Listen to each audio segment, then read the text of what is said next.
Hey, everyone.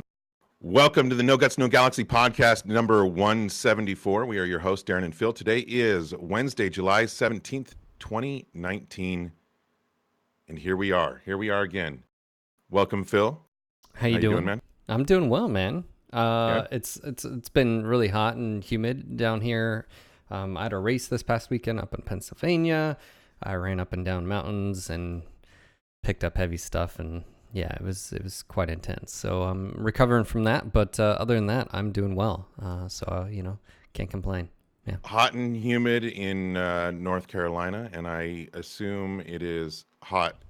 I don't know about humid down there with you, Mr. Haven Kendrick, our guest today. Haven, how are you? I'm doing good, and yes, a lot Warm? of the same, far less humidity, but the heat, man, I'm feeling it. It was, I don't know, a week or two ago, the weather was really nice. It was like in its high 70s for the convention I went to, and then right after that was over, it just started spicing up some. Yeah, it got really hot last night here as well. It was like in the mid 60s and a little overcast. So Lucky, sorry. I don't know where that. What was that, Phil? I don't know. Anyway, that was weird, sorry. We are going to have another good podcast. Get to know Yes. this man right here, Mr. Haven Kendrick. But before we get into that, this morning there's been some good news. It was a little bit of an exciting morning for Battletech fans, I might say. Yeah. Yes. We know about this, right? The Battletech Clan Invasion Kickstarter from Catalyst Game Labs met their goal in 7 minutes, and then I think met the what do they call stretch them? goals? Stretch goals in like 20 minutes. Yeah. They're currently right now, and it just rocketed up. I just turned it to it, and it's going up and up and up. This is crazy. It's at 223,000 of the 30,000 goal, and it's just, I mean, it is skyrocketing. I wish they had. That's nuts. They need more stretch goals, which they have. They have in there the opportunity for more stretch goals. They have some post $120,000 or whatever up to $200,000. They have some question marks in there. So obviously they figured it might go that high, but I don't think they knew it was going to go this high. And this is literally the first morning. We got 31 freaking days left. Catalyst, you better come up with some stretch goals, man. And with that too, I mean, yeah, you get they've got clan star add-on with multiple mechs, elementals, dice. I mean, you name it, inner sphere add-on pack. I mean, they've got a bunch of stuff that's already unlocked. So yeah, this is crazy, and it is cool. It's so nice to see love going to the tabletop. Yes. You know what originated this whole thing. That as so far as why even if you're listening, go support that. You're not going to be disappointed. Also, I've seen the minis. They're amazing quality. They're beautiful. Yeah. So good. And that is thanks to, well, not the print quality, of course, but like the art is Shimmering Sword. Anthony over at Catalyst Games used to be a community member just like us, a fan, an artist, if you will. He was like the lead commission artist. Now he works directly for the company. So he stayed with us over at over at MechCon. He stayed in our hotel rooms. Yeah, we got to hang out with him. He's a really, really cool guy. His artwork is absolutely amazing, and I love his designs as well. Yeah. We know. Go ahead. Yeah. Something I'm a big fan of is like, and I really think, especially like the Timberwolf, the Mad Cat, something I really think does the justice to that model is the whole.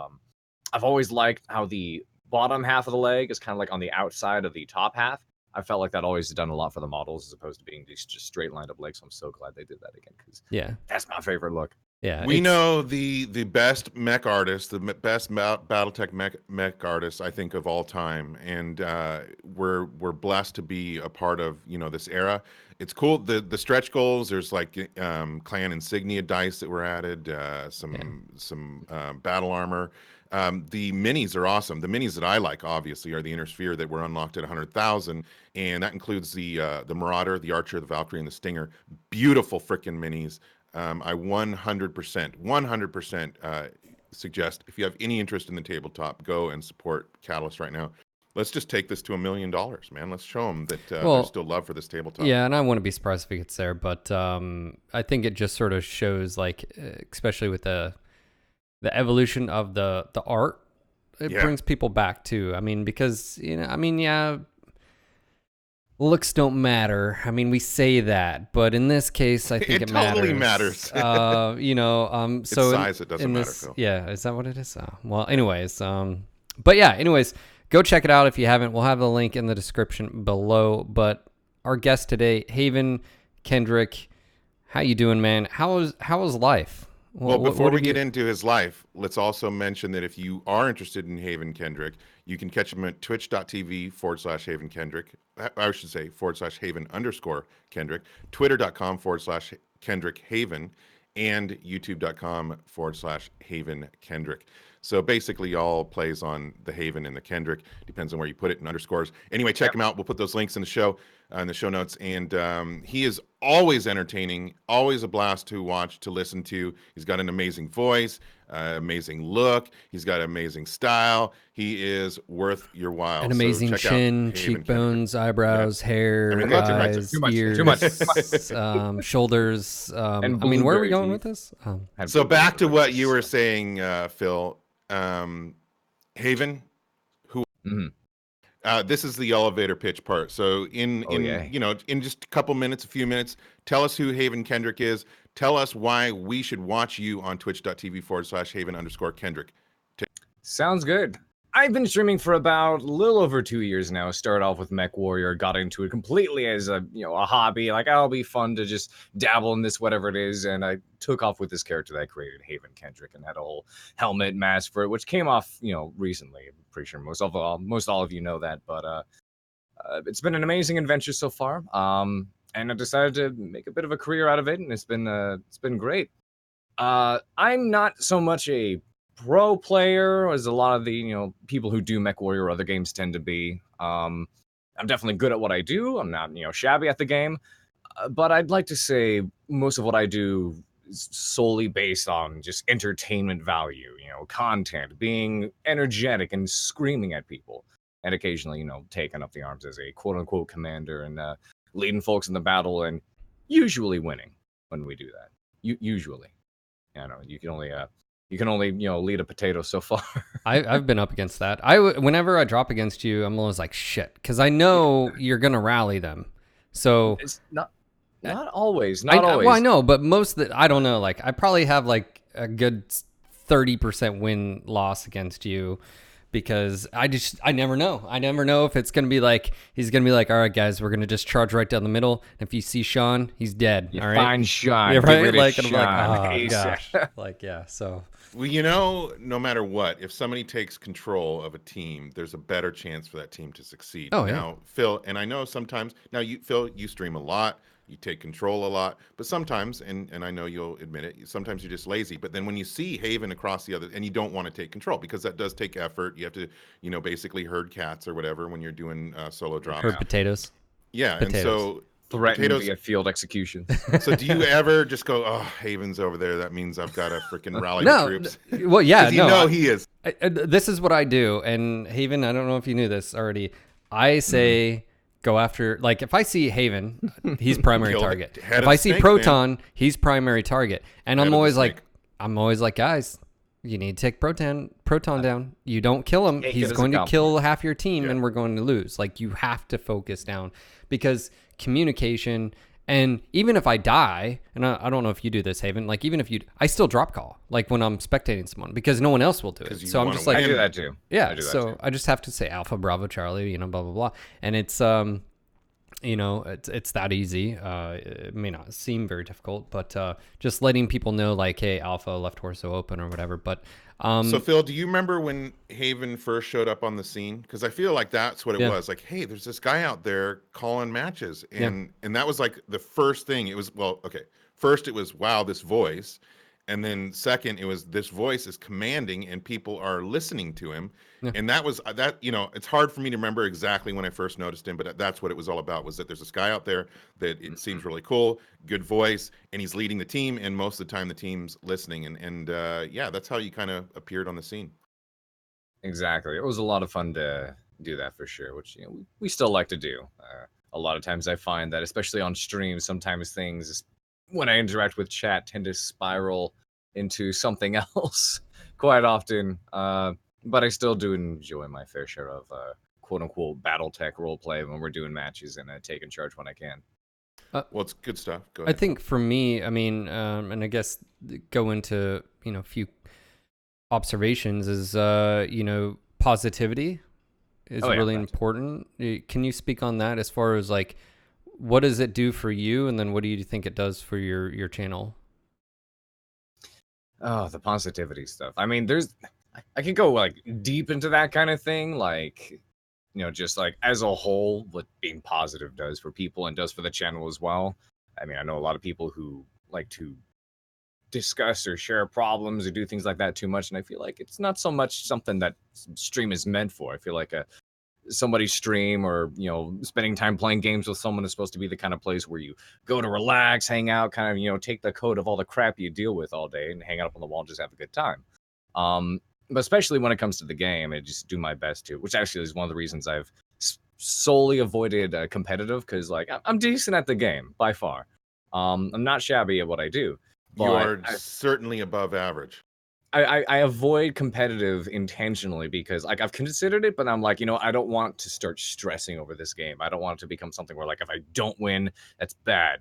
And if it's bad, then I get angry. And if I get angry, just the whole thing just, devolves. I've known so many people that end up in that kind of situation. So I'm like, you know what? I always want this to be a fun thing for me. I don't want to, become too serious about it. So at the end of a game, I'm not sitting here going, "Oh my God, guys, what the heck was that? You're all stupid."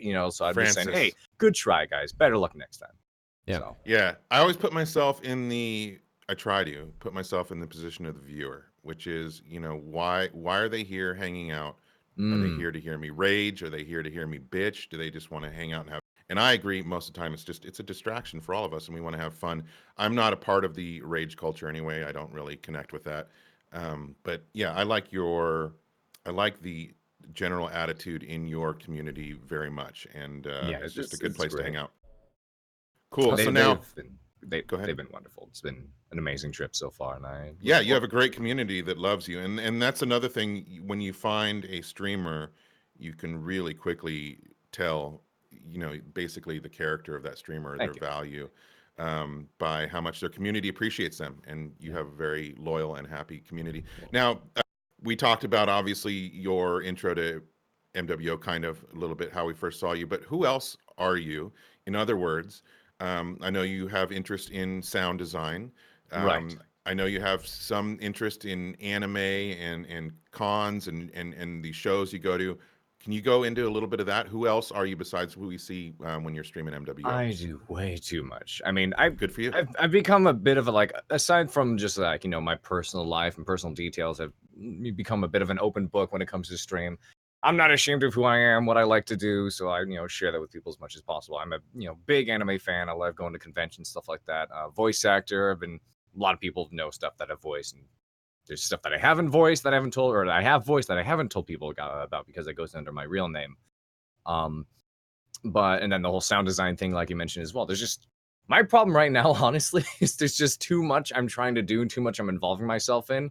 I'm like totally stretched thin. So every day is like something to work on. I'm like, I need to stop saying no to projects and hobbies and things. No, you gotta start trying to do no. way too much. Yeah. So I've started to have to say, maybe not this time, but next year. Yeah, we'll make an appointment. But yeah, so I don't know. I'm just passionate about it a lot. Like you said, there's the MechWarrior Battletech stuff I love, all different variety of games, because obviously I'm solely a MechWarrior guy. I always come back to that. I stream it, play it twice a week with you guys. Try to theme it up differently. I know we mixed our my love for anime in it as well, and I've noticed a lot of MechWarrior fans tend to be anime and or Warhammer fans as well. So I do my best to see if I can mix those all three together from time to time. I'm a Warhammer fan. Oh wait, Warhammer. Never mind. You're talking 40K. Yeah, well, 40K. I'm a Warhammer 6R. 6R. Anyway, 6R. Anyway, yes. That's awesome. You have a lot of stuff that you're doing. You're in your mid-20s, I'm guessing, something like. Yep, I turned 25 last December. Oh, jeez, MechCon last December. I am getting old. Well, look at the stream, man. It's like youngest. It's like the evolution of. Yeah, I know, right? Is that what it works?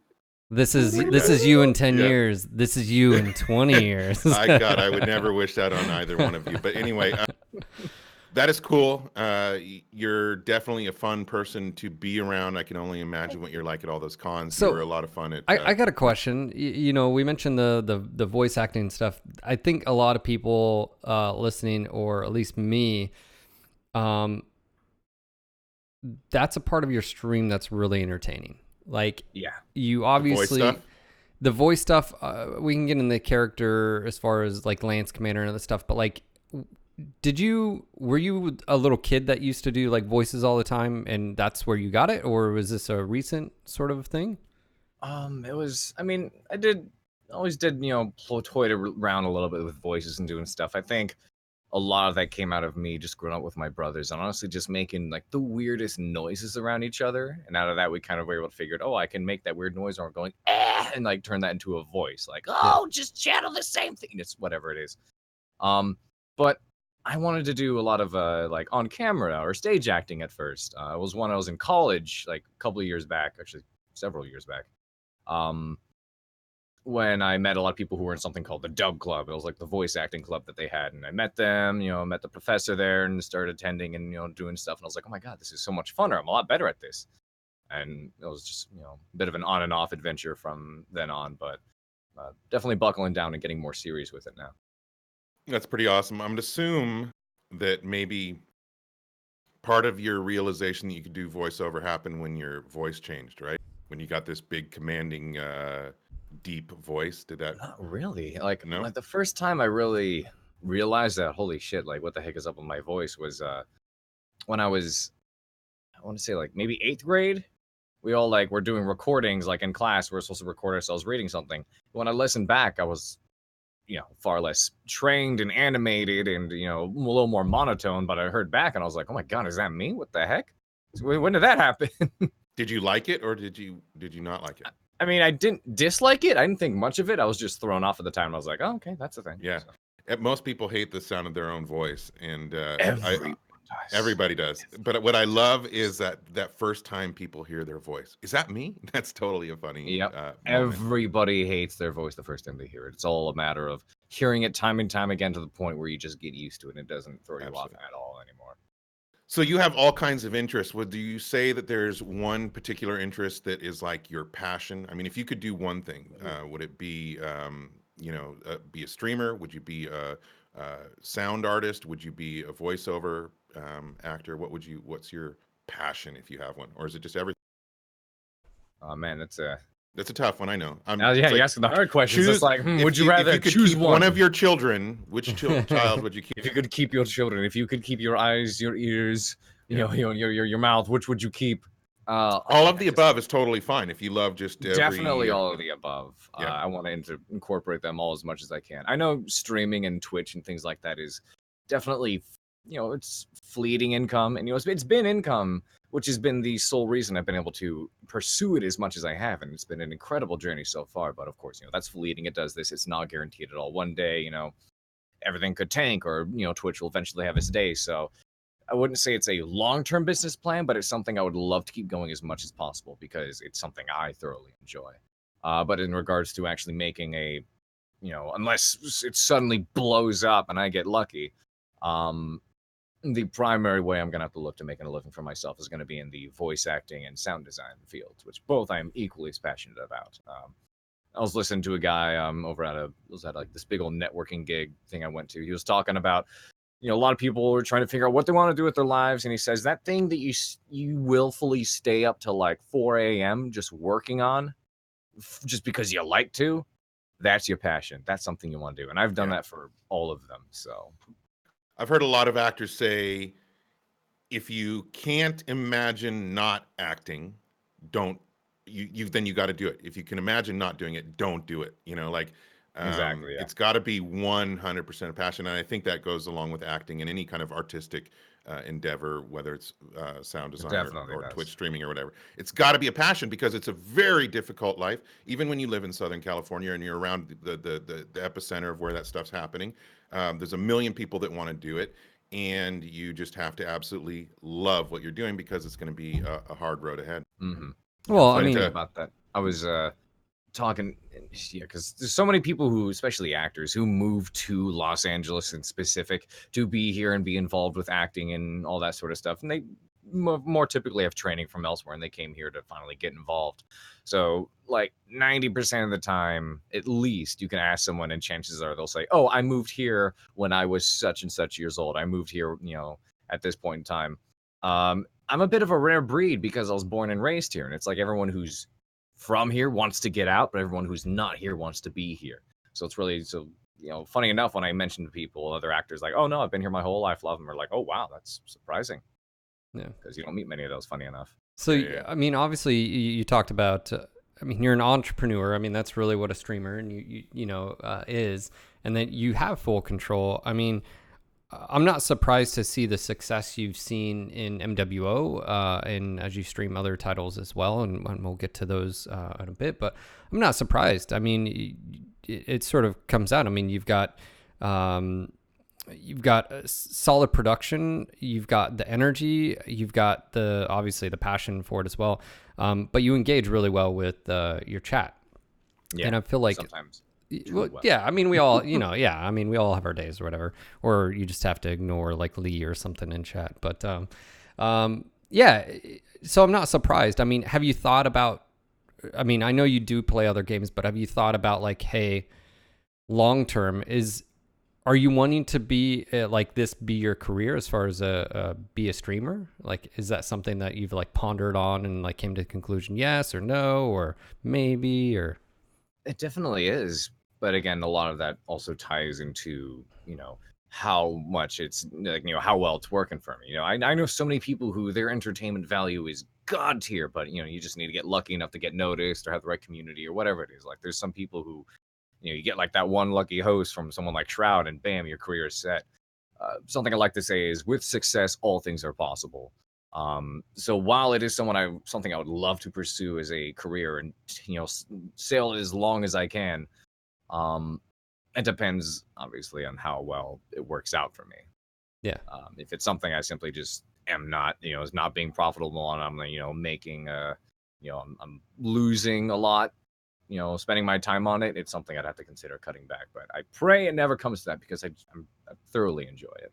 Yeah, I mean, and one thing we were talking to Loken, and I've been battering him, is really diversifying your content as far as like, okay, you stream, and then what do you do for YouTube? Like, even if you don't make dedicated like YouTube content, like an actual video, at least getting like highlights up there, so again, people can find your Twitch channel, because it's terrible at uploading those. Twitch doesn't do a very good job for, as you said, exposure. Like, who am I? Like if you're a good streamer, but there's 30, 40, 50 other people streaming, why and how does someone find you? And I feel like that's the $1 million question, right? Which is, what do you have to do? And I feel like one of those is to keep doing what you're doing, but also you have to find other avenues to market yourself and to bring people into your stream. So exactly, it's a hard thing to do. Absolutely. What got you into streaming? Like, I don't think I've ever asked you, like, was it you found did you find like Twitch and you were watching it and you're like, oh, I'm gonna give this a try? Like I knew Twitch was a thing for a long time, and I was never really involved in it. I never really saw myself watching streams and doing any of that stuff. Who were some of the streamers you watched early on? I mean, I didn't really watch any. It was kind of like I only started watching a couple of streams once I actually started streaming myself and getting involved, because I was like, okay, I should probably look into this a little bit more and see how I do this or meet other people. Was anybody influential at all, or did you pretty much just go from scratch? Pretty much just went from scratch. I had this idea of my own idea, and decided to roll with it. And what started it all actually was, funny enough, I was just doing matches, and this is before, far before I was trying to get noticed or do anything. I kicked over my water. I was just doing matches in game, and I was doing the whole voice thing that I do. I was, role playing as like, mechs with deep voice and big character. So I thought it'd be fun to role play with it, And I guess at one point I ended up in a match with Beef, the Beef. And this was when he had like 300-400 people watching him back in the day. And I was familiar with who the beef was from some of his YouTube videos. I was like, I wonder if this guy like Twitches, like live streams. And like I showed up afterwards, and apparently everyone in the chat was like, "Oh my god, who's this guy? Who's this Haven Kendrick dude?" Like they were all like, apparently in the chat, they're saying, "Oh, who is he? I can't find him on YouTube. He's not on YouTube. He's not on Twitch." So for a while, I was this phantom people in the MechWarrior Online community were looking for, but I didn't exist. But everyone thought I did. So I was like, you know what? People have been looking for me. What if I just kind of like, what if I just for the fun of it decided to stream like, maybe once a week or something, just to kind of be there and have fun with folks. Like I started off entirely as a hobbyist. So I did that for like a month maybe in like November. I had the whole helmet on and everything. And then December, this was like 2.5 years back, I took like a month hiatus. And I came back on January, and people popping in, they're like, "Oh, hey, you're the guy in Reddit." And I was like, "What?" And they're like, "Yeah, someone like recorded a video of you and posted it up on YouTube called like the voice guy match, whatever it was." And I was like, "Holy shit!" So after that, it kind of blew up a little bit, and people started tuning into the channel. It was still more of a hobbyist thing, but once more people were showing up, people actually started donating, and I started getting a pretty sizable crowd. I was like, maybe I should actually consider keeping this up. So buckled down with it, and yeah, the rest is pretty much history. Feels good to be wanted, doesn't it? Yeah, To be loved. it's nice. Oh, So- I need more of it. I am deprived. Absolutely. So go ahead, Phil. Oh, I was gonna say. I mean, you don't seem to be an introvert. I mean, would you? Definitely not. I mean, you seem I'm very much the kind of guy who will like, stroll up if I'm blasting tunes in my car at a stoplight and like start bobbing heads as I stare at the person next to me. Yeah. I'm very much an outgoing kind of guy. So you're shy, is what you're saying. Yeah. Exceptional. Now, as far as just the whole streaming experience, we've talked to a lot of streamers. We are streamers ourselves. Obviously, Phil and I got started with that, 9 years ago or whatever, and can totally relate to you guys. And Phil continues to do it every day. We've learned over the years. There's a lot of really positive things about streaming. Some that we've mentioned already, and there's some difficult things about streaming. What would you say is for you is the best thing about streaming? And what would you say is one of your biggest struggles with streaming? Best thing about streaming, I would say, are the golden clippable moments that come out of it. The moments you Completely unplanned, right? it's completely unplanned, or even sometimes planned, but just played out so much better than you thought. It was like grade A content. You've had some of those. I've seen them. Those I would say are the best because you get to go back and watch them and laugh to yourself or show other people. Yeah. Those I would say are my favorite things about it. And obviously everybody else's reaction to those kind of moments when they do happen, which I would say is one of the reasons a great deal of people tune into streams, myself included. Like a lot of times you'll watch a stream and it's kind of stuff is happening regular, not too much fancy, but then that one thing happens that just boom pops out and everyone's kind of going, holy crap, I think a lot of people tune in for that moment. Absolutely. So I try to make those Content. happen as often as I can. Content. There's Content. I was actually talking to funny enough, over at the convention I went to, they had a panel where they had it was an anime convention, but they had a bunch of voice actors, actress friends of mine, and they were all invited to this one panel where they're all supposed to play PUBG Mobile. And it was like, oh, play PUBG with your favorite, streamer, or your favorite voice actors, whatever it was. So they had this big old screen, and they'd switch between the view of all the different voice actors playing. And my friend Jackie was playing, and she forgot that she has to jump out of the plane herself, so it just ejected her. And she fell into the water and spent pretty much the entire match just trying to swim back aboard. And she's like, I felt terrible because Good times. every time, they switch over to my view, it's like, and there's Jackie just trying to swim aboard. And she's like, I felt awful. But I'm like, but here's the thing, though. You may not have done well, but as someone who was working that panel, as an entertainer, you did your job phenomenally. Yep. That is content. You did great. That's good stuff. So again, it's for those kinds of moments. And I would say the hardest thing when it comes to streaming is definitely, that hurdle of getting noticed, getting a regular viewer or audience base, and racking up those numbers, getting noticed and getting people to stay. That is the hardest thing about streaming. Do you have any issues with doing it every day? Do you struggle with? I know a lot of streamers stream almost every day, and then they take a couple days off. They feel guilty about it. They're worried they're going to lose their membership base. Do you have any issues with the schedule? Or are you just a busy guy, like you said before, and you don't mind, you'll work all the time?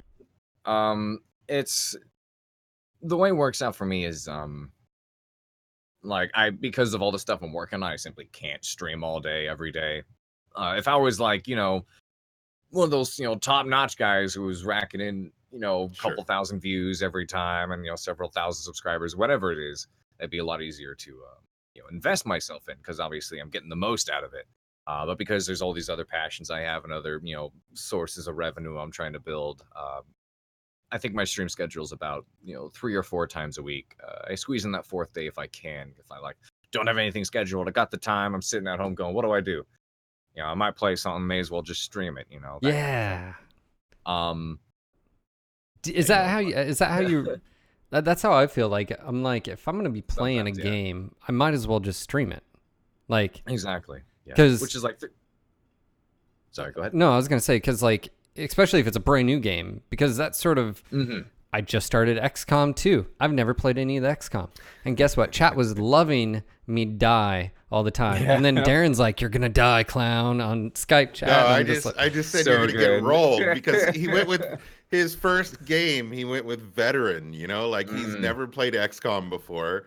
And so he went with veteran. I said, "Oh, you're going to get rolled," which he did. But yeah, it's cool because chat can also help you out. Totally, they can teach you how to play a game. Now, of course, you sometimes you don't want the spoilers or whatever, but the chat's awesome.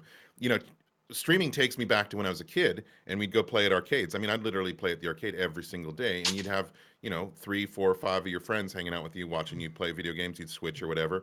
That's what streaming is today, and it is just a great social and social experience. It's so weird that this past 4th of July, like, we're on vacation, we're around friends and family, and the 2 friends People of ours well, they're playing on the Switch. They're playing Zelda, but they've got it hooked up to the TV, and everybody around is just watching, parents and everything.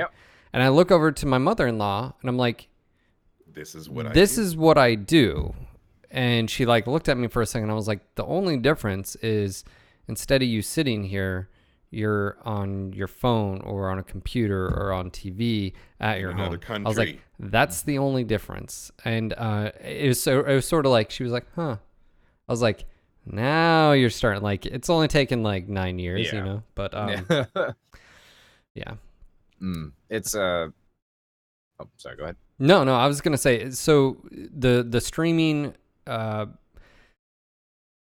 you mentioned, let's go back. So you mentioned the positive things. Have you ever just had a moment where you had to just sort of take a step back and just been like, wow, that was either really cool or really powerful, just from your standpoint? Like, was there anything that's happened where you just you've reflected on outside of stream that's happened on stream? One moment. It's happening right now. People trying to get my attention. People going, "Hey, I need you for something." I'm like, I told you. Kid, do you know who I am? Do you know? I'm an actor. I'm acting. Leave me alone. There's yeah, have you ever had just moments that transcend streaming? Like, you just make a connection with people? Or absolutely. There've been tons of people like that. Not just the not just the connections with my own community and the people I spend time with here, but also just especially they're content creators. Some of the best friends I've ever had are the people I've met on stream, and it stinks because I know there's a lot of people, especially when it comes to Twitch, who tend to do this whole social climbing thing where they are friends with someone purely to get themselves somewhere else. I'm like, that's not something I can even see myself investing time in doing. The people and the best relationships and the best growth I've ever seen have been between people who, share not just their communities because, they helps each other grow, but because they genuinely enjoy each other's company and they're amazing friends. And I try to promote that as much as I can, because I've seen a whole lot of people do the exact opposite thing. But there's a lot of stuff I've been able to take away from stream. Not only people in my own community, especially blowing me away with the amount of love and support that they are able to show. And for other people as well. I know we've had, especially in the MechWarrior community, a lot of different like, this person ends up in need or some kind of disaster, happens, and people are more than willing to. Yeah, exactly. People are more than willing to come and help out with it. They've been amazing people. I love our communities, man. Oh yeah. And in regards to like, I guess this touches back into the amount of streaming or being able to do it every day and stuff. One thing I've become conscious of, which I guess is another reason I'm sort of glad I don't do it as a daily thing, is a lot of sitting is involved. Yep. And I've heard people say, and I say all the time, sitting is the new smoking. It's really bad for you when you do it way too much. Like even myself, I found myself like, oh my god, my legs are a lot weaker.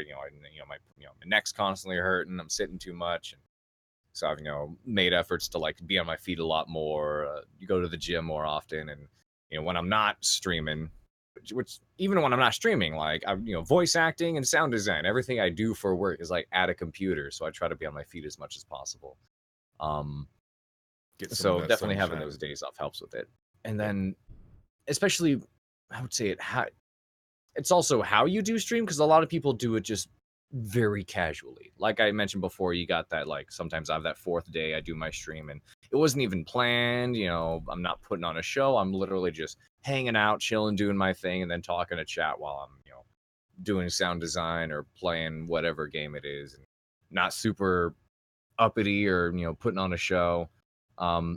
Versus like the other days, like Mondays, Wednesdays, the planned show days, that's like I'm exerting myself. I'm being very much an extrovert, being big and fun, and definitely putting a little bit more effort into it. Yeah, it's work. So you definitely feel wear on you. Feel wear on you. I mean, like me and my buddy Shinikami, we were doing MechWarrior together, and we were doing some stuff, and it was a great show.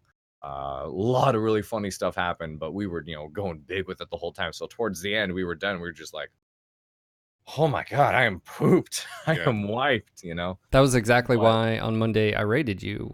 I was exhausted. I had just had my race weekend. I remember just being physically drained, and I was just getting done with the stream, and I was just like, I'm done for today, and I don't want to just keep just dragging this out. And I was like, oh, Haven streaming, and then I tuned in afterwards when I raid, and it was the perfect raid because you guys were. It was just a great atmosphere, but just the And I even said this. I was like, just needed to raid someone who had the energy to keep going because I was done. and it wasn't because I was done just because the stream. It was just like physically I was just worn out, and then that just affected my stream, not in a negative way, but I felt like that's sometimes that happens is like you're just, I don't know if you just don't have it in you, but I guess I've talked to people that have said I've started up a stream just because it was part of their schedule, and they were just like, I'm just not feeling it today. And it's like I've done that before. Yeah. Sometimes you just feel burnt out and you're like, either I'm tired or I didn't get good sleep, or just like, I don't really feel like playing this today, but it's my job. But it's playing video games. What kind of work? It's not. And here's the thing. If you're out there listening and you're like, yeah, first world problems. Yeah, you're right. But also too is the fact of doing, especially like what you do. Like I don't do characters, like I don't put on that type of like entertainment, and you don't just do one. You do multiples as well, and then you also have different days that you have different themes, like your waifu stuff, which it's so over my head. I have no idea. I am not an anime, and it cracks me up because it's not. You're not a degenerate like me. It's okay. I just don't get it. But like teach his own. Yeah, I mean, you put on. It's entertainment, and I think. One thing I think you told me, which was you like your stream to when someone comes to it, they don't have to, you mentioned this at the very beginning, where someone comes to your stream and they're just there for the stream. There's no political talk. There's no negativity. You don't want, like if something bad has happened in that day, you want it to be just somewhere someone can go and they can check out. Refuge. I've seen people, exactly, refuge. I've seen people I used to know who would they would almost, it seems like guilt people almost into like, trying to support or whatever it is, because they're talking about, the stuff that's going in their life. Like, once on like, if there's terrible stuff going on, it's bothering you. It's not wrong to open up and share it to people and be like, hey, I'm in a tough spot, guys. But then there's people I would know who would just constantly victimize themselves and, you know, be like, oh, my health issues this and, you know, this whatever, and just really just spend too much time focused on what's wrong in their life Yeah. to help other people go, oh, it's okay, we're here to, you know, support you, we love you. It's like, that's not what they're not here to be your emotional support. Yeah. You're here to give people a show, you know, have a great time. That's how I feel about it. I think sometimes it's tough too, because and I've dealt with this. I like my stream to where someone can come and you'll see it. They'll be like, you know, hey, I'm having a bad day. And what I like to try to generally do is not go into their issues, but just be like, hey, you know, I'm sorry to hear that. Hopefully this takes your mind off of it, because I don't like hearing bad news. I hate hearing bad news during the stream. It like, I'll be having a great day, and then someone's like, yeah, my dog just passed away. And I'm just like, Jesus, I don't want to deal with this emotionally right now. Like, I don't, you know, and it may sound, is that like selfish of me? I see the big streamers deal with that. You know, I've seen like Summit or whatever, you know, he's got 20,000 people watching him, and somebody's like, my dad just committed suicide, and then the next person's like, my mom's dying of cancer.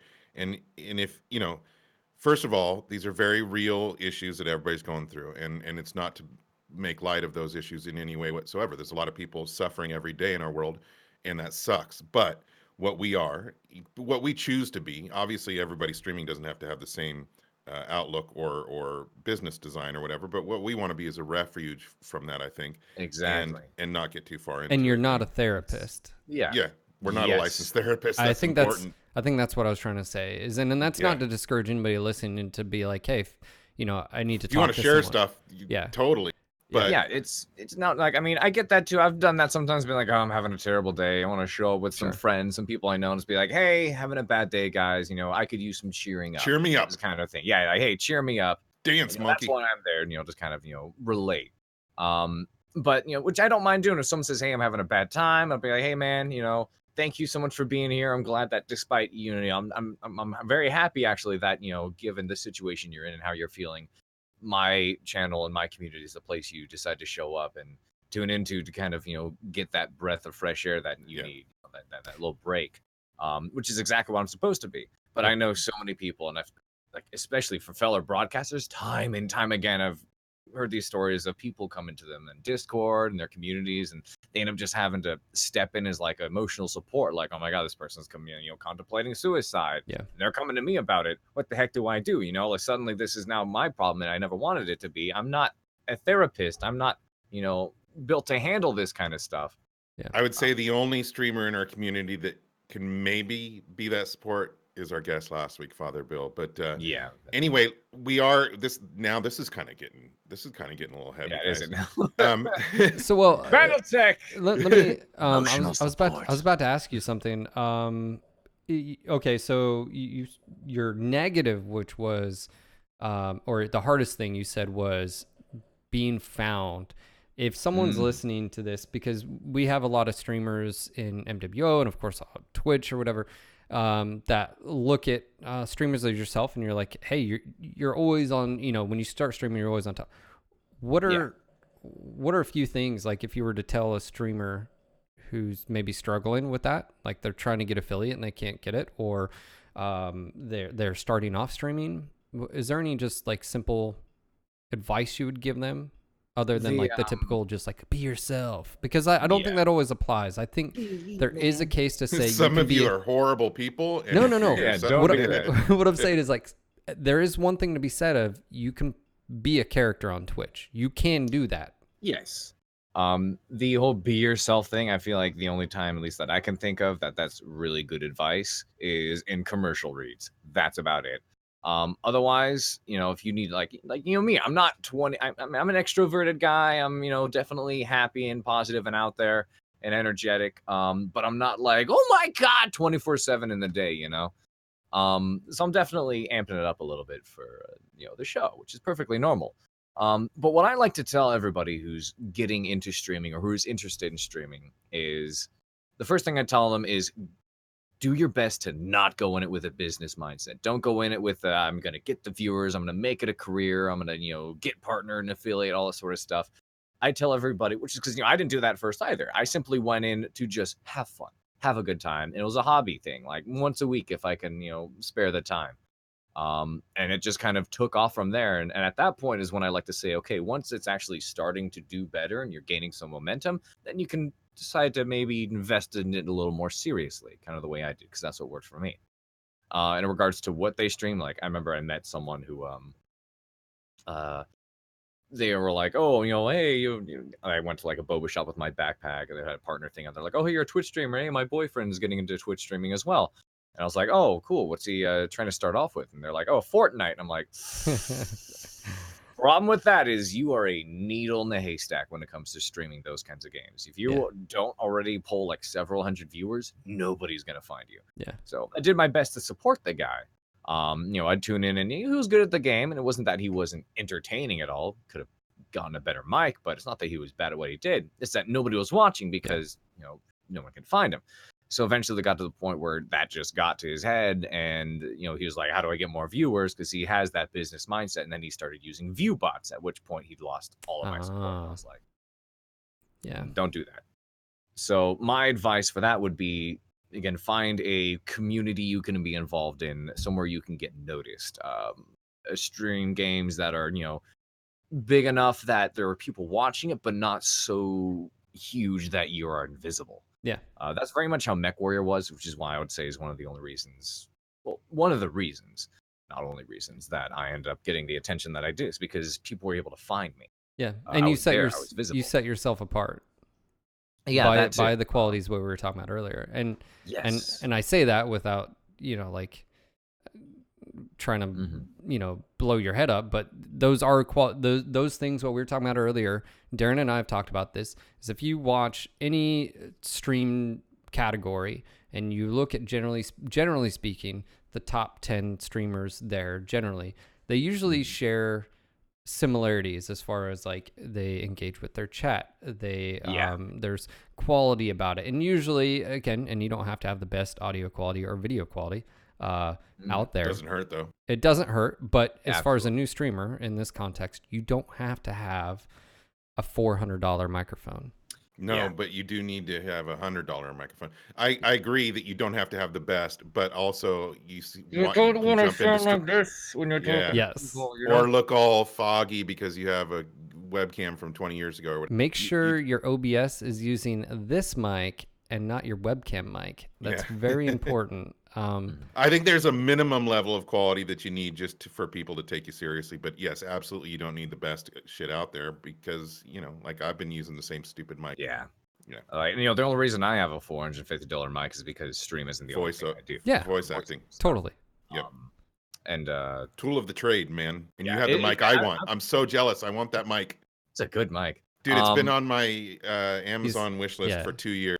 He's talked about it. It went up $200 in price and hasn't come back down again. That damn. Try looking on B&H Photos or something like that, or BH Photo, whatever the website. Yep. Good website for tech and things like that. Yep.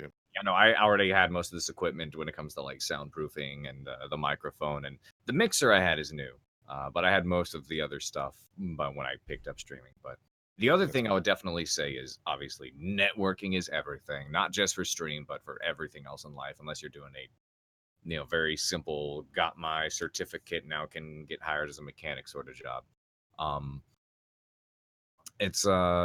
But when it comes to networking, don't look for people to climb. Don't look for people to use. Don't look for places to grow. Look to make friends. Yeah. Because people who are friends are going to want to help each other out. Like that's very much the way it works in voiceover, especially in like non-union stuff. More than half the time, it's like, hey, I'm directing or I'm producing this thing. Hey, dude, the guy I hang out with, you want to try out for it? And you're like, yeah, sure. Bam, you got to roll. It works out like that most of the time. It's all about who you know, and people want to spend time with and support those who they're close with. Yeah. Make friends. That is how you grow. Yeah.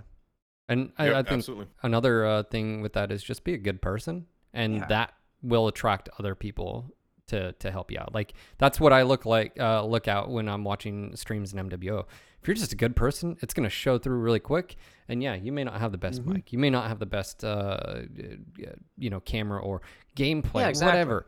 but you're a good person, and I'm going to raid. And generally what I do is like, if you're streaming or any of the bigger streamers are streaming, and I know you've already got the numbers, I generally go raid someone who doesn't have all those numbers and try to support them, because it's like you're already good to go. If someone already knows about you, you may not know about this guy or this girl down here. So I mean, like, you know, when they were starting off, you had people, you know, streamers in the MechWarrior community, like, you know, Violent Blue and Cyclone Jack. You know, they didn't have the greatest tech, but that didn't matter because their personality and how kind they were just really shone out a lot. You know, people tuned in for that sort of positivity. Yeah. Oh, someone just All right, mentioned Trainsy. Yeah, most definitely. I mean, that's a streamer that was in the community. Yeah. And in a positive force. So let's wrap this up with some fun questions, some fun topics real quick. Now, obviously, we know you from MechWarrior Online and how you got into the community. What was your experience with Battletech, and how much are you looking forward to MechWarrior 4? I'm 5 at all, if at all. I still play MechWarrior 4, so that's why it was in my mind. But so Battletech and MechWarrior 5, how do those fit into your life? Man. So funny thing about Battletech is I think, you know, I'm younger, so I didn't do so much of the MechWarrior 2 and MechWarrior 1 as a lot of other folks did. So MechWarrior 3, I think, was my first one. And I played a lot of that at my friend's house, not really having associated that with Battletech. And then MechWarrior 4, I remember, like, you know, Mercenaries, I was over there at Costco, Computer Games got that stuff. And I played that game all the time. And, like, I grew up on the whole...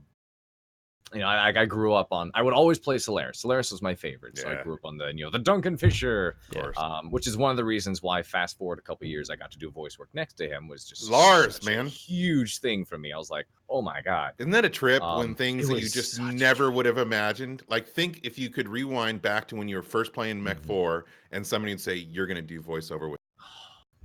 Right? It blows my mind. It's so awesome. that kind of stuff was surreal. But funny little story. Back in like early, like, you know, middle school, they had to like take all those courses where it was like, oh, figure out what you want to do with your life. And funny enough, as you know, childish as it was, Battletech and MechWarrior had a big influence on that, because I wanted to become a mechanical engineer. I wanted to work on robotics and do stuff like that. And my sole motivation is I wanted to make giant walking robots with guns on them. Like, they had we did this really dumb project where you had to like write out the story of your future. It was during graduation. Like, oh, you grow up and this is what you pursue, and you may get married and you do this with your life. And I was like actually naming off the different mechs from Battletech. Like, I made this and then I made that. You know, eventually I met math and got into college, and, you know, realized, okay, this is all stupid. That was, I think. Fast forward a couple more years, bam, I'm Battletech and MechWarrior actually ended up having a degree of, you know, realism and seriousness into my career and life. So it's kind of funny how it played out. You know, it was still a part of my career, but not in the way that I thought it would be. So Mech 5 is like my Kingdom Hearts. You know, people have been waiting for that for like 18 years or something. And, you know, what was it, 15 years? Something like that. It's a lot. Yes. So I'm super excited for this to come out. The possibility for the mod abilities, the ability to make different maps and potential missions, the co-op, and, you know, are you going to play with VR us, support? These. Oh, you bet we are. You bet. It's going to be a great time. Commander. Oh yeah, and especially because of the way, you know, the co-op works, and I know the game's a lot more simulation based as opposed to MechWarrior Online. The role play ability will be a lot easier to do. Yeah, there's a whole lot I'm looking forward to that game. Especially, I need to reach out to audio guy again at PGI about the whole voice work thing. Sean. Yeah, I need to reach out to him again about that, because he's like, no, we haven't done it yet, but soon. So I'm like, soon. So fingers crossed. Yeah. You know what? It's funny when you're. Go ahead, Phil. I was gonna say, what got you into? Was it just the sound side of things? Like, because you have the best mech sound pack out there. Thank you. Which you do. You want to plug that really quick? Where can someone find it? Yeah, sure. Yeah, it's the easiest way to find it, because I know some people, you know, try to have links on their page and stuff like that. At the end of the day, I advise people to try to go to my channel or other people to link the channel, because on my channel is where I have a link that I can keep updated on a regular basis when I do something new, because otherwise everyone else has to go through and update their own. But if you click on the picture of the Mad Dog on my channel, that pulls up a link to where you can download the mod. And there's instructions on how to get it installed and everything. And It's very easy. yeah, it's a drag and drop. It doesn't replace anything, and you just restart the game. And I've been doing a lot of work on it. I update things every now and then. I think the most recent one, I changed a lot of the physics noises to be 100% my own, because those like distant explosion noises that used to be in it, those were like placeholders, and I had those from other sources that I didn't belong to me, but the ones I put in there now are ones that I do own. So. And if someone's listening to this, we're talking in particular, what is this sound mod? What does it do? The sound mod overhauls almost all of the audio in the game. Like the engine sounds, it hasn't replaced because those are very difficult to do. But like all the physics sounds that you hear from when your mech gets hit, to walking, to stuff firing and exploding in the distance, artillery strikes, and all the different weapon sounds, absolutely everything has been changed. It's a lot more. It's a lot bigger. It's a lot stompier. It has a lot more weight to it, as I felt was very necessary for robots of that size. So yeah. And even though our buddy Sidestrafe did the command wheel for MechWarrior Online, what I really like what you did with it too, which was you added multiple characters, so it wasn't all coming from one person. It gives you much more of a feeling of a a bigger team or whatever. And yeah, like there's other people and the other mechs around you, and a lot of those people, actually, the most of those are other like working voice actor friends of mine. You had people like involved in a lot of pretty renowned shows, actually. Like you had Zach Aguilar in there. He's been doing a lot of dubs for anime. I know he does Genos in One Punch Man, plays the lead for Aldnoah Zero.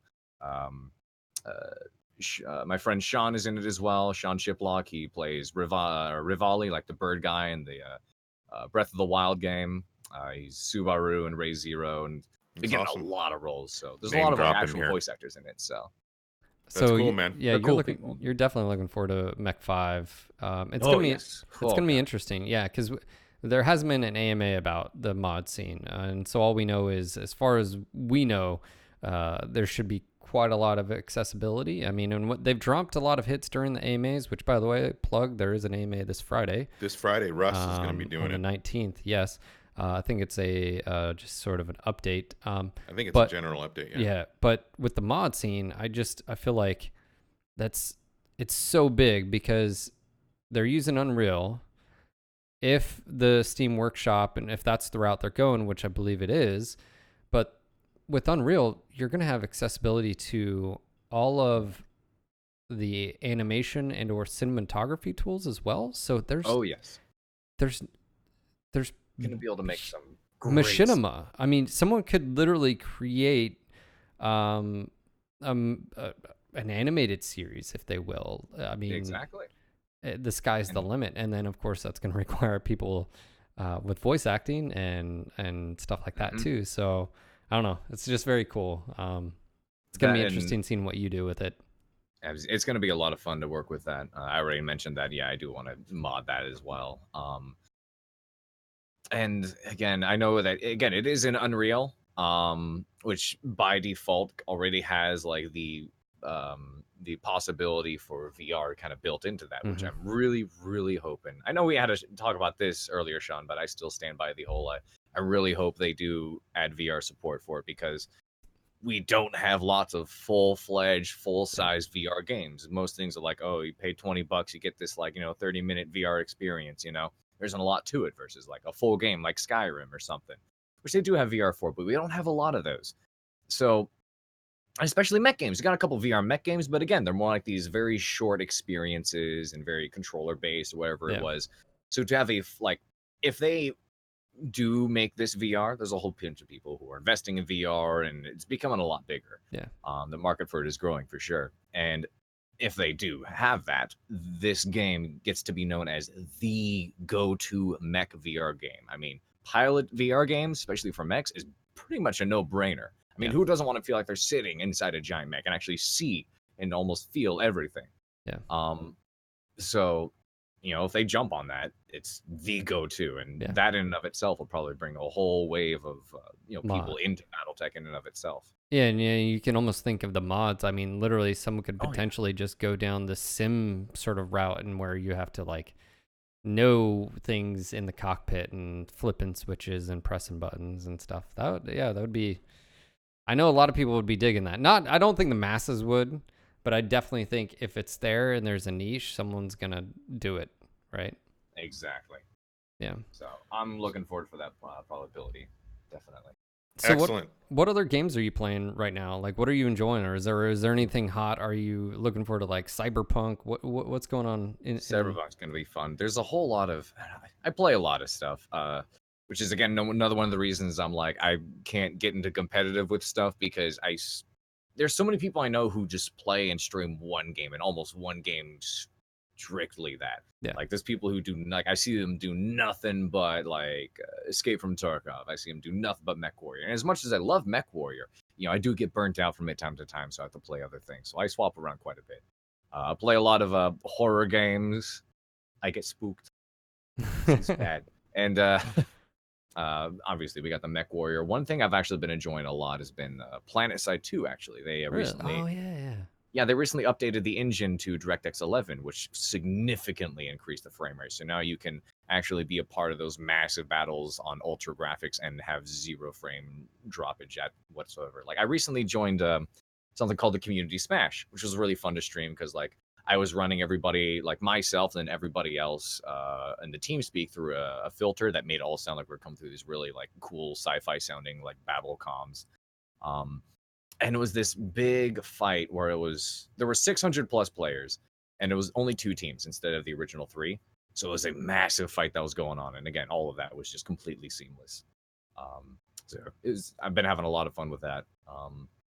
Daeron actually was a huge PlanetSide 1. He got me. We did try PlanetSide too. 1. Yeah, we did try PlanetSide 1 was one of my top 3 favorite games of all time. I tried to get into PlanetSide 2. I see the draw, and there's definitely similarities between 2 and 1, but it just never pulled me in like 1 did. But that whole massive scale battle thing, you can't beat it. It's such a good experience. It's like unlike anything else. It's what draws me, and I guess what draws people to PlanetSide. And the reason you play that game is you got games like Battlefield and these other things were supposed to be these, fast-paced action-like shooters. While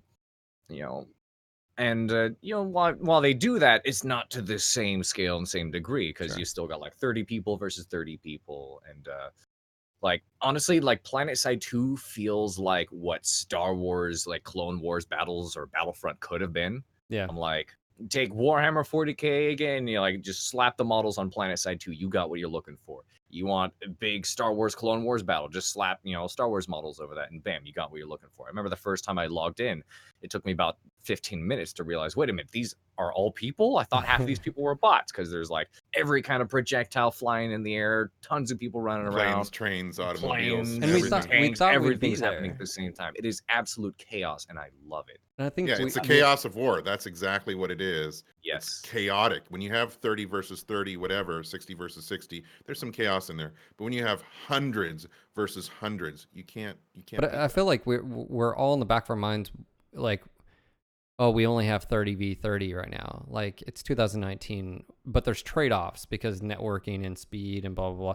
And I feel like that's the difference between why isn't PlanetSide 2 big compared to what you were just saying with like Battlefield or COD. But the difference is those are high fidelity as far as like aesthetics and what you're able to do, the physics and all that. Whereas, yes, even though with an upgrade to DX11, that in itself is probably going to turn some people away from that, is like you don't have all those nuances, right? So even then, I would still say it's a very aesthetically pleasing game, especially when the sun goes down. They have a lot of really good like effects, visual effects, and like the tracers and everything. Like I managed to get some amazing footage when I was flying around.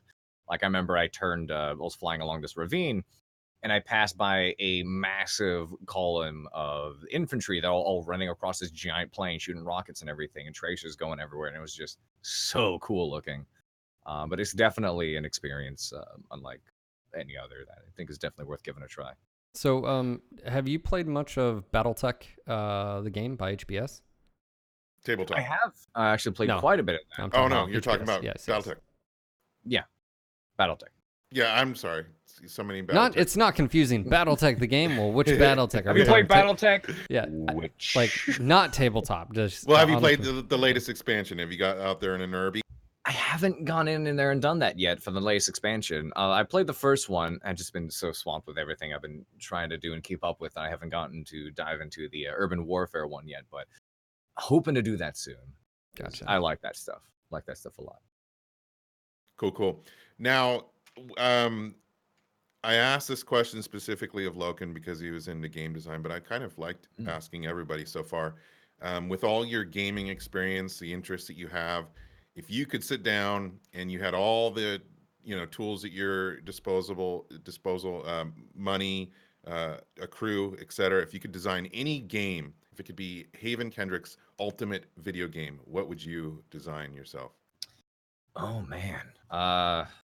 Honestly, I've been thinking about these kinds of things. I know it's more of a really cringy, weeby passion project we're working on with a couple of friends, which is a visual novel. But if it wasn't that, I'm thinking a really good like space RTS is what I'm looking for. You have games like Nexus: The Jupiter Incident. I know there's the Battlestar Galactica game they had talking about, like, recently. Homeworld? Homeworld, Okay. and, Sins of a Solar Empire.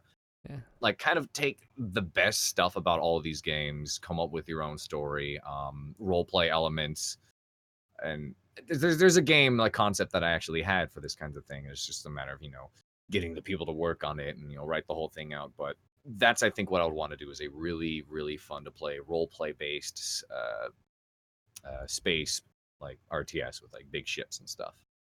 That's what I would want to make. Have you played Homeworld Remastered? Oh, it's so good. So good. That was beautiful. I know. Very, Such a good very game. fun. All right, Phil, you want to take us out? We did miss that part, didn't we? Someone just said, looks like Darren brought both kids to work today. Oh my God, that was priceless. I'm right, having a fun sons. time, Dad. Oh my It's bring God. your son to work day. Oh my God, that was priceless. Haven, so sir, it's a pleasure hanging out. I know Yeah, you're man. going to be kicking off a stream right after this, so we will send everybody over there as well. And of course, you guys already know him. It's been a Yeah, pleasure. and Haven is going to do a giveaway, guys. He's going to be giving away a mech pack, so be sure to follow him over there, and we'll send you guys there. Is there any last What are your comments? final words? What are your what are your final words? Any last What are That's words? ominous. Any last words? Yes. Jeez. If you had 10 seconds, because that's all you have, to say something to our audience, what would it be? If I had something to say, if you have Amazon Prime, did you know that once? But no. Thank you guys so much for having me on. Thank you, dude. Really looking forward to Mech 5 and look forward to doing a lot of stuff with you guys on that. Yes. And yeah, hope to be joining you guys again soon. And we need to play a lot of things together. Goodness, not just MechWarrior and the MechWarrior 5, but if we can, like, because I know Planet Side. you got Tactical Terry. Planet Side. Let's do some Planet Side. Darren, actually, we were just doing some War Thunder last War night. Thunder Tanks. last I night. haven't played that game in 2 Tanks years. with mechs with really short legs. That's Yeah. Yeah. There we You go. think the Direwolf is slow? Let me introduce you to a heavy tank. I will hit you up on that. But thank you again for being on here. Again, we'll have all of his information underneath the description if you're watching on YouTube. But thank you again for being an awesome part of the community and being a continued source in the community for content. But support for this podcast is brought to you by you, our patrons, and our Twitch subs. If you'd like to support the podcast, consider becoming a sub. You can also become a patron as well. We've got those links in the description. If you want to check out some merchandise at our store, check that out as well. And of course, I know a lot of you guys are upgrading right now because of AMD bringing it to Intel and NVIDIA. So if you're going to be shopping on Amazon, we have an affiliate link. Doesn't add anything to your costs, anything to your cart, but it gives us a kickback when you guys buy stuff. And also, too, if you click on the link and you buy anything, we get those as well. So it's not just like, computer parts or whatever. But check that out if you'd like to help support, because AMD is bringing it as far as price to performance right now, and there's a lot of good. I feel like Haven has something to say about that. I did actually, because again, I made one of those screw it purchases, one of those treat yourself moments. I did actually just get myself an RTX 2080 off of Amazon, so I'm looking to test that out today. There you go. Ooh, Well, if you wanna be like Haven, you know how to do it, but be sure to click through our bam. and you'll look as cool as him. Be sure to check out our website at NoGutsNoGalaxy.net. Check us out on Twitch at NGNG Check us out at YouTube at NoGutsNoGalaxy TV, Twitter at NoGutsNoGalaxy, Facebook at NoGutsNoGalaxy Podcasts, and SoundCloud at NoGutsNoGalaxy. For all the latest and greatest in mech porn t-shirts and mugs, be sure to check out our store at NoGutsNoGalaxyStore.com. I like my mech porn. This was your local No Guts, No Galaxy MechWarrior podcast. Signing off for tonight. This is Phil. And this is Daeron. Until next time. Have a good one, guys. Thank you. Bye.